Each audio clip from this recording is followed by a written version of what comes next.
গত ১৪ মাসে সরকার যেই মেসেজটা দিয়েছে সেটা হলো যে এই সরকার কেবলই মাত্র আওয়ামী লীগের কিছু মানুষের জন্য অত্যন্ত শক্তিশালী। যারা ধরা পড়েছে জেলখানাতে আছে তাদের জন্য খুবই তাদের শক্তিশালী, জন্য তাদের জন্য খুবই শক্তিশালী, ভেরি পাওয়ারফুল। আওয়ামী লীগের যারা ধরা পড়েছে এবং যারা মানে পালিয়ে আছে তাদের বিরুদ্ধে মামলা মোকদ্দমা দেওয়া থেকে শুরু করে তাদের বিরুদ্ধে বিভিন্ন রকম কথাবার্তা বলার ক্ষেত্রে সরকার খুবই শক্তিশালী। কিন্তু এই যে মব বা যে কোনো একটা মানে যাকে বলা হয় বিক্ষোভ, বিপ্লব, এই জিনিসগুলো দমন করা, নিয়ন্ত্রণ করা, নেগোসিয়েশন করা যখন যেটা দরকার, এই কাজে সরকার একেবারে শতভাগ ব্যর্থ। এখানে তারা বেশিরভাগ ক্ষেত্রে অসহায়ের মতো এই জিনিসগুলো চেয়েছে, দেখেছে। অনেক ক্ষেত্রে তারা এই রাষ্ট্রের উপর দায় চাপিয়ে দিয়েছে, মানে যারা আন্দোলন করতে এসেছে, যা কিছু চেয়েছে তারা মানে একেবারে গান্ধীবাদী মানে শান্তি মিশনের মতো তারা সেই তাদের দাবি দেওয়াগুলো মেনে নিয়েছে।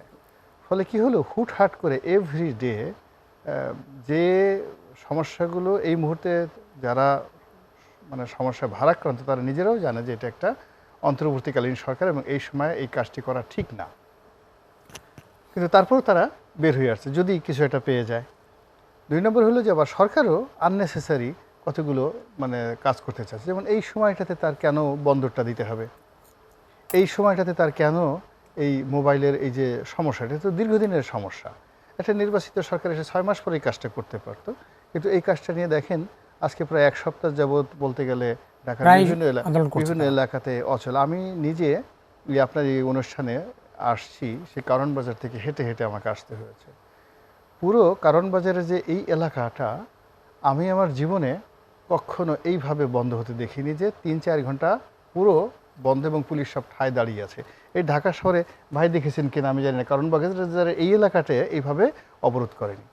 তো এখন মাত্র দুটো মার্কেটের ব্যবসায়ীরা, একটা হলো বসুন্ধরা মার্কেট আর পাশে বোধহয় মোতালেব প্লাজা আর ইস্টার্ন প্লাজা, এই ৩ মার্কেটের ব্যবসায়ীরা যদি এখানে এসে এইরকম একটা এলাকাতে, এবং তাদের মধ্যে যে ইউনিটি ছিল তারা সরে গেছে ইচ্ছা করে, যদি তারা চাইতো সারা রাত রাখবে তাহলে দে ক্যান ডু, তারা এটা করতে পারতো।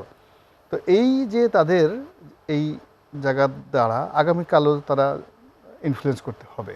তাহলে এই যে পুলিশ দাঁড়িয়ে দাঁড়িয়ে দেখলো কালকে নির্বাচনের তফসিল ঘোষণা হবে, তো তফসিল ঘোষণা হলে তো রাজনৈতিক ডামাডোলের মাঝে কিন্তু অনেক সহিংসতা বাড়ার আশঙ্কা রয়েছে, তাহলে এরা কিভাবে এটা নিয়ন্ত্রণ করবে? না, এখানে তো নিয়ন্ত্রণ তারা করতে পারবে না। এখানে তো এই জন্য নিয়ন্ত্রণ করতে না পারতে সেই সহিংস পরিস্থিতি নিয়ে নির্বাচন কিভাবে হবে? আমি বলছি যে এই কারণেই তো আমাদের শঙ্কা, এই কারণে আমাদের শঙ্কা। আর সরকারের যারা কর্তা ব্যক্তি তারা যেভাবে মনে করছে যে সব কিছু ম্যাজিক্যালি হয়ে যায় এই বাংলাদেশে, তারা আসলো যেভাবে হঠাৎ করে ক্ষমতার চেয়ারে বসলো, একটার পর একটা উপদেষ্টা নিয়োগ করলো, একটার পর একটা কমিটি করলো, তারপর শেষে সেই কমিটিতে ওনাদের মতো মানুষদেরকে 7 মাস 8 মাস যাবো শুধু ডাকলো, আর তারা গেল, কেউ নিষেধ করলো না, কেউ কোনো কথাবার্তা বললো না। তো সরকার দেখলো যে এ তো একটা নিদারুণ অনুগত জাতি, এদের মধ্যে এত ভদ্র জাতি হয় না, তো কাজে এখানে সম্ভব, সব কিছুই সম্ভব। এই জন্য তারা মনে করছে যে ঠিক আছে আমরা তফসিলে ঘোষণা করে দিই, দেখি না কি হয়, যদি হয় তো ভালো, আর যদি না হয় আমরা বাধ্য দেবো। ডক্টর মোহাম্মদ জাস্ট একটা জিনিস ছেড়ে দিলাম, হ্যাঁ হলো না হলে না হলো, আমরা চলে গেলাম। আমরা বললাম যে আমরা তো চেষ্টা করেছিলাম, এই লোকজন হয় না, আপনাদের ইলেকশন আপনারা এটা বলে কি পার পাওয়ার সুযোগ আছে? আসলে পার পাওয়ার সুযোগ সেটা পরের ব্যাপার, সেটা নিয়ে তো তারা ভাবছে না। উনি তো ডক্টর মোহাম্মদ ইউনূস আপনার যে নুরুল কবির সাহেবের সাথে যে একটা সাক্ষাৎকার দিয়েছিলেন, অসাধারণ কিন্তু সেই সাক্ষাৎকারটা ছিল।